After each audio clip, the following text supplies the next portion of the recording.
Welcome back, ladies and gentlemen. Just a quick catch up on what's happening on the back garden today. It is 20 to 2, Thursday the 4th of August. I just want to show you and take you through. This is my last little foxglove flower, digitalis. Come down here. This is my beautiful cosmos.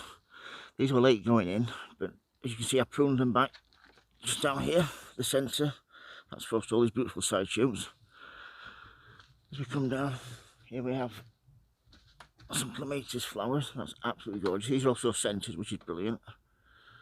That is a spent flower, so all you need to do with that, your thumb and forefinger, just dead head.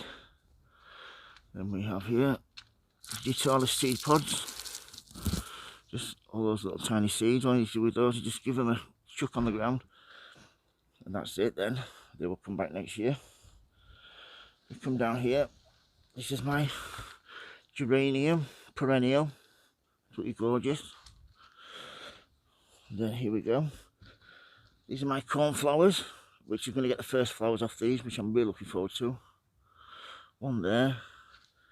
Should be another one just over to the left, and we have it here. And then one there. This is my hollyhock, which I'm going to prune back because that's not going to flower this year. Then we have some. Here we have some echinaceas that are grown from seed. Come down here. This is my clematis, which is just finished flowering, so I'll prune that back. As we get down here, a white cosmos, also scented, dwarf variety that. And we've come all the way around here. These are my begonias. These are show begonias. These were, last year I got these, I think about £15 each. But with the drought and everything, they've not done that well this year. I've been trying to save money. I not use my water meter. I'm not using my tap as much. So these have been left to dry out a couple of times, as you can see with the damage here.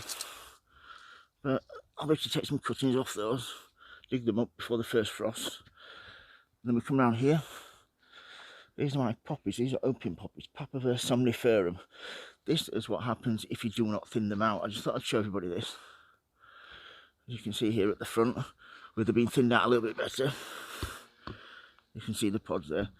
But as you go further back, and in here, look how tiny these are. Like a centimetre. But what I'm going to do this year is I'm going to clear everything right up to the edge here, right up to there. And I'm going to have 3 or 4 lines of just poppies for next year. We come round. These are my poppies that have actually set seed, which is brilliant. Just, you can just hear that. And if I just break this one and just do it upside down like that, there you go. And then your beautiful poppy seeds. Just give them a chuck and they will come back next year. But with the really bad weather, well, not bad weather, hot weather, this has been left to dry out. But it's coming back now. This is a penstemon, one there. And then I have a beautiful like cherry red one here. Absolutely gorgeous. Come round here, we have Echinacea that have been grown from seed. These were grown from seed last year. But beautiful flowers on those, really like those. And a purple one there. And then we have, come around here, this is a thistle, but look how beautiful that is. Absolutely divine. And that's next to this, Echinacea. I've got several different colours of those.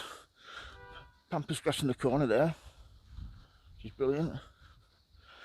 And then delphiniums, the climber just in the bottom. If you've got any questions about anything running my garden, please don't hesitate to ask, folks. If you like the videos, please subscribe. And as always, happy sowing, happy growing. Thank you for watching, everybody. Please keep safe. Thank you. Bye.